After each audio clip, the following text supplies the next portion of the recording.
24 साल तकरीबन सिलाई मुस्तकिल सिलाई की, लेकिन साड़ी का ब्लाउज मैं बहुत अच्छा बनाती हूँ। आप स्टिचिंग में माहिर, आपका तजर्बा 20 साल का, उसमें वही काम कंटिन्यू क्यों नहीं किया? आपको पता है एक माँ जो होती है ना, वो अपनी औलाद के लिए सब कुछ कर गुजरती। मैंने मार्केट में चाय सेल की थर्मोस में बना के, किसी ने मुझे ना खुदा तरसी के तौर पे ये स्टॉल लगवा के दिया। जो बचता है वो हम लोग खा लेते हैं और अल्लाह का शुक्र अदा करते हैं। अभी आप सिर्फ मजबूरी के तहत चला रहे हैं। बच्चों को भूखा नहीं मरने दे सकती, इसलिए वक्त होता है ना इंसान को कहां से कहां ले आता है।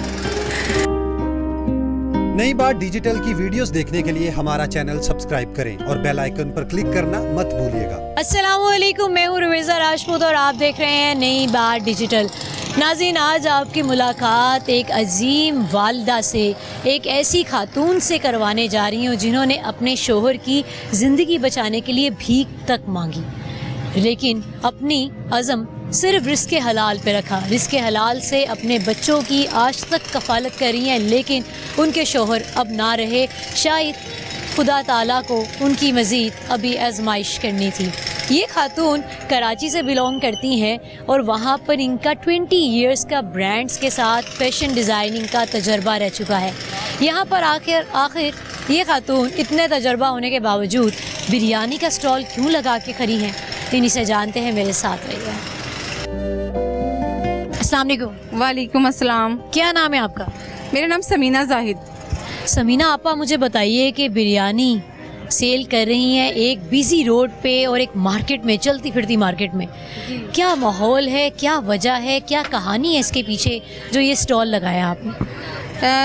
मैं बेसिकली ना कराची से हूँ, तो कराची में मैं फैशन डिज़ाइनिंग का मैंने यानी कि काम भी किया और बुटीक्स में जॉब की काफ़ी टाइम। एक्सक्लूसिव गारमेंट्स है, तो ये परिजात बुटीक एक है, रिजवान मौज़म है, उनके पास भी मैं यानी कि जॉब की है मैंने। तो काफ़ी साल मैंने यानी कि 24 साल तकरीबन सिलाई मुस्तकिल सिलाई की।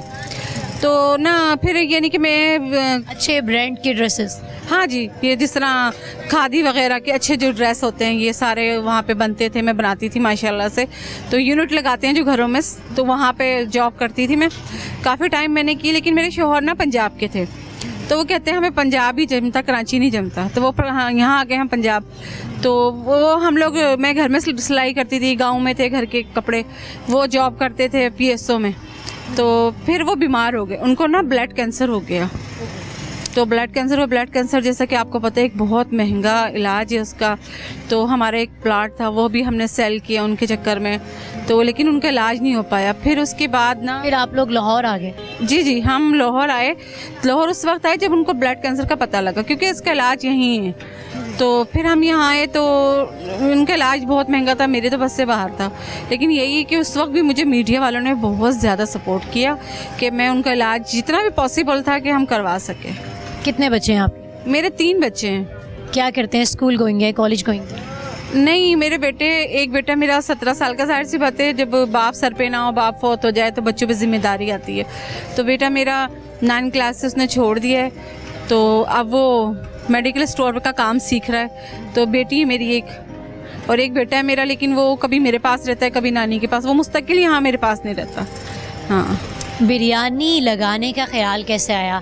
मतलब आप स्टिचिंग में माहिर, आपका तजर्बा 20 साल का, उसमें वही काम कंटिन्यू क्यों नहीं किया? जब हम यहाँ आए ना, ये लाहौर में हम एक तो जानते नहीं किसी को, फिर ऊपर से कितने यानी कि शौहर की बीमारी के टाइम ज़्यादातर मैं रही हूँ, क्योंकि हॉस्पिटल्स में, तो फिर उस वक्त सिलाई का तो नहीं हो सकता था ना, क्योंकि 1.5 साल वो हॉस्पिटल में दाखिल रहे हैं, समझे।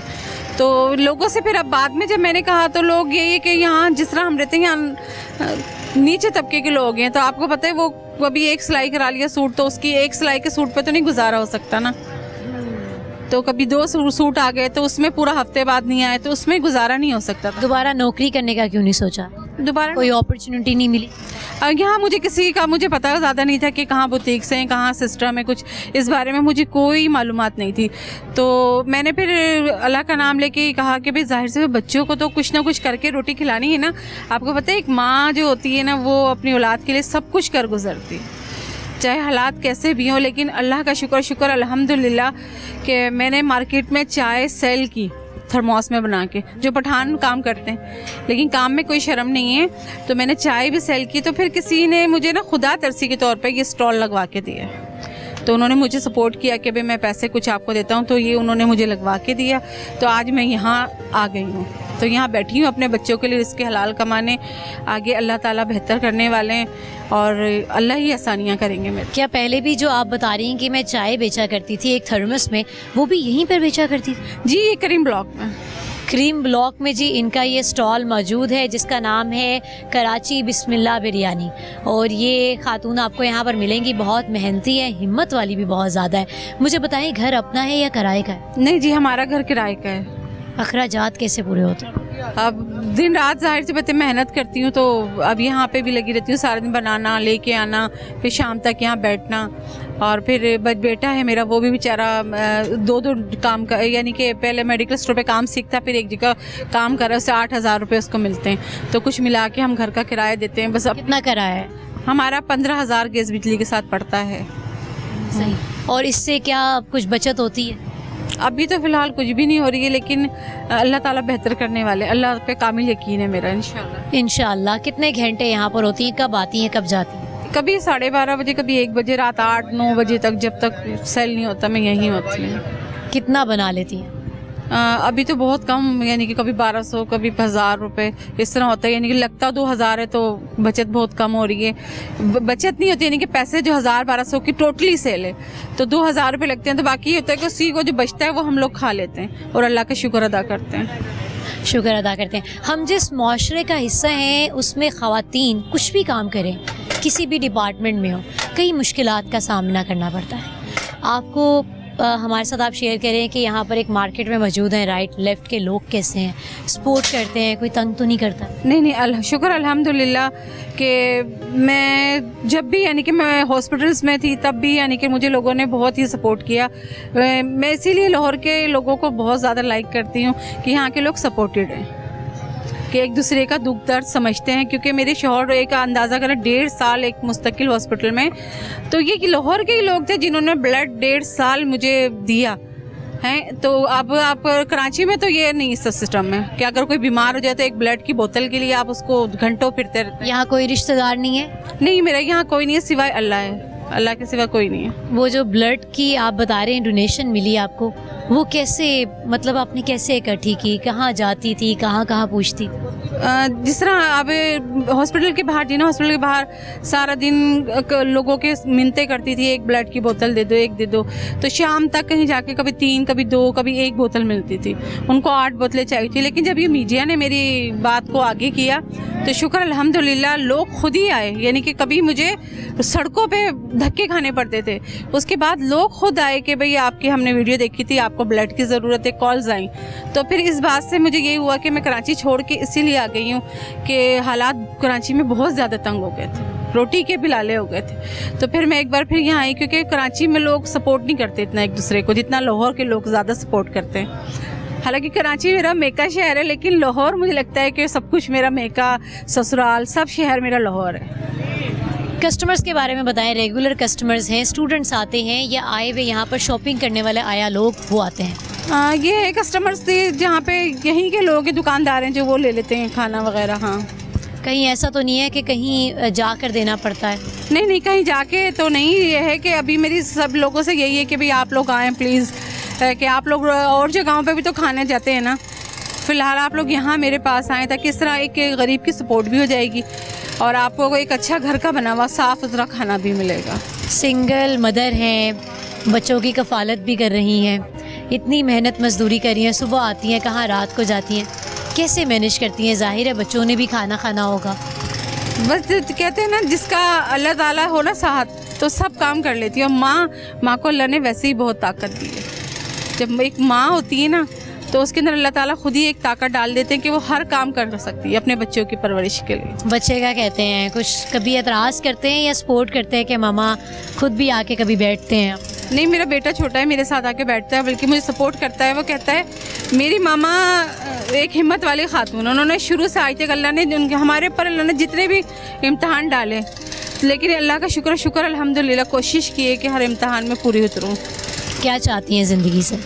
ज़िंदगी से यही चाहती हूँ कि देखिए हर औरत का एक ख्वाब होता है कि भाई चार दीवारी में इज्जत से बैठे, तो लेकिन वक्त होता है ना इंसान को कहाँ से कहाँ ले आता है। तो मेरा भी यही है कि भाई मैं भी कोई इस तरह काम हो जाए कि घर में बैठ के कर सकूँ, या एक टेलर की शॉप हो जाए तो मैं घर यानी कि चार दीवारी सी होगी, वो भी उसमें बैठ के मैं बेहतर रोज़गार कमा सकूँ। मतलब ये अभी आप सिर्फ मजबूरी के तहत चला रही हैं। बच्चों को भूखा नहीं मरने दे सकती इसलिए। सही। बच्चे क्या कहते हैं, वो भी चाहते हैं कि मम्मा जो काम करती थी वही करें दोबारा से। बच्चे यही कहते हैं मम्मा आप, क्योंकि इसमें मुझे बहुत ज़्यादा मेहनत करनी पड़ी। आप देखें सुबह बनाना भी पड़ता है, पर सुबह 8 बजे से 12 बजे तक तकरीबन पकाना, लेके आना, फिर लेके जाना, बर्तन धोने, फिर बाज़ार से सौदा भी अरेंज करना, फिर यहाँ बैठना मुस्तकिल। कैसे कस्टमर्स आते हैं? कभी इत्तेफाक हुआ है कि कोई कुछ ज़्यादा पैसे दे जाए? अभी तो ये होता है कि कोई 10 रुपया ज़्यादा दे दिया किसी ने, बस इस तरह ही। अभी कोई इस तरह नहीं आया कि भाई किसी ने ज़्यादा दी। समीना आपा, रिस्क हलाल से अब अपने बच्चों की कफ़ालत कर रही हैं, उन ख़वातीन को क्या पैगाम देना चाहेंगी जो गलत राहें अख्तियार कर लेती हैं? मेरा उनको यही पैगाम है, देखें ज़िंदगी मौत की अमानत है, मर के एक दिन सबको कब्र में जाना है, तो यही मांस कीड़ों नहीं खाना है ना, इससे बेहतर है इस मांस से हम मेहनत कर लें, बेशक एक वक्त का खाएं लेकिन इज़्ज़त से खाएं, क्योंकि हर बंदे ने कब्र में अपने सवाल जवाब देने हैं। हाँ, मेरा उन सब ख़वातीन को यही पैगाम है कि प्लीज़ गलत राहों पे जाने से बेहतर है आप रिज़्क़ हलाल की एक रोटी खाएं, अल्लाह ताला उसी में इतना बरकत और इतना सुकून देगा ना, आप देखिएगा दुनिया की किसी चीज़ में नहीं होगा।